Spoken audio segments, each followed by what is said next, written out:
मनुष्य की सर्वश्रेष्ठ अभिव्यक्ति उसकी बौद्धिक जिज्ञासा है।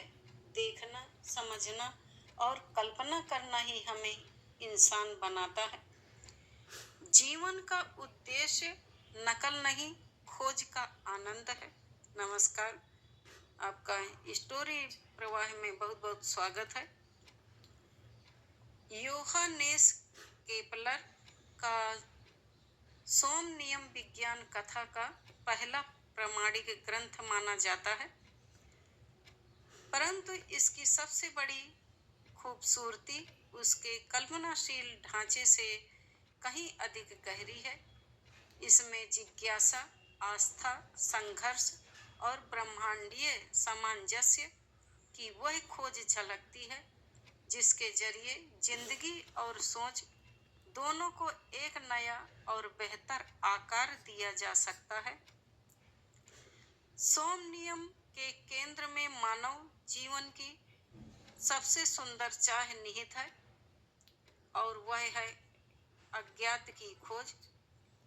इस रचना का नायक डुराकोट्स आध्यात्मिक शक्तियों की सहायता से चंद्रमा की यात्रा पर निकलता है, जिसके जरिए केपलर यह संदेश देते हैं कि जिज्ञासा ही जीवन का परम उद्देश्य है।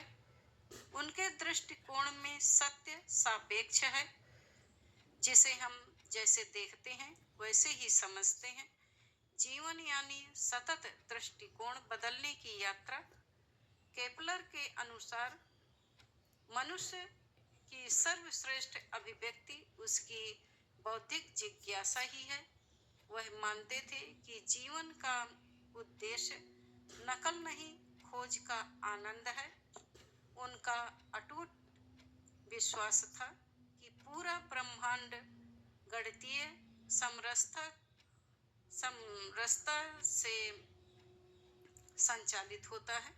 सोम नियम में उन्होंने दिखाया कि चंद्रमा भी एक ऐसा संसार है जहाँ जीवन उसी ब्रह्मांडीय नियमों के अनुसार ढलता है। उनका मानना था कि जीवन का अस्तित्व संयोग नहीं बल्कि एक दिव्य संतुलन का परिणाम है।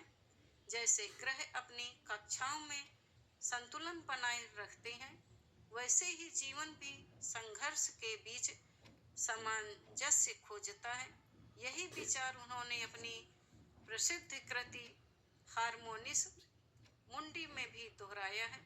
नायक डुराकोट्स का संघर्ष केपलर के विश्वास को दर्शाता है कि ज्ञान का जन्म पीड़ा और प्रयास से होता है।